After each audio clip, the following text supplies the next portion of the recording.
तीजे साल फिरे वार्डों में मिसल गवाची गाएं, थोड़ी सी हों शोक और चंचल, थोड़ी सी शर्माएं। और फोर्थ ईयर में डाकू और हथियारी क्यों हो जाती है?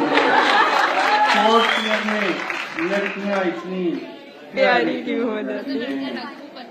फाइनल ईयर में लागर और बेचारी क्यों हो जाती है? फाइनल ईयर में लागर, माशाअल्लाह, फाइनल ईयर में लागर और बेचारी क्यों हो जाती हैं? फोर्थ ईयर में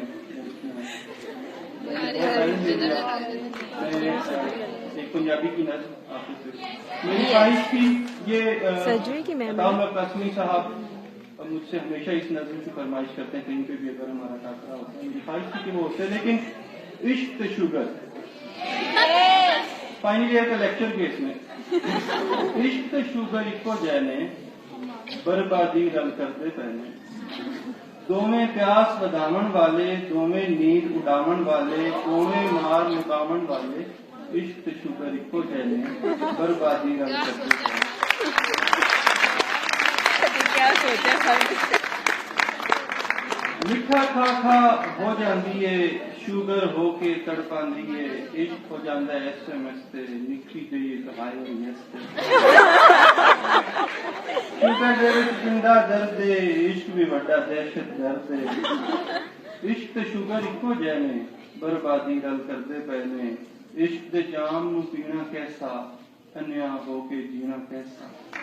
इंसुलिन दे टीके वर्गा बंदा हो जाए फीके वर्गा, इश्क शुगर इको जैने बर्बादी रल करदे पहने, जख्म न होवे ठीक दुआ दा, जख्म न होवे ठीक दुआ दा, जख्म न होवे ठीक दुआ दा, खून अखां विच लीक दुआ दा,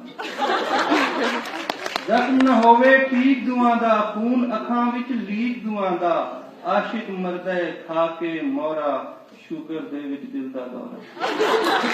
इश्क शुगर इको जैने बर्बादी रल करदे पहने, ठीक करन दा मैनू गल है, मेरे कोल दुआ दा हल है, जिथे होवे रुक जांदी है, शुगर टुरिया मुक जांदी है, या फिर किधरे लुक जांदी है, गल बस इत्थे मुक जांदी है।